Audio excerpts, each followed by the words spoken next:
In this tutorial, I'll show you how to delete and restore pages in Confluence.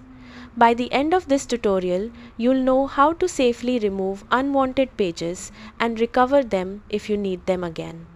Open the Confluence page you want to delete. Click the More Actions menu in the top right corner, represented by the three dots, then select Delete. If the page has child pages, choose whether you want to delete only the selected page or the entire page hierarchy, then confirm the deletion.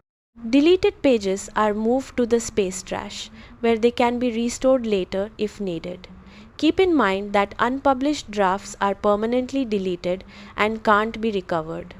To restore a deleted page, open the relevant Confluence space and go to Space Settings.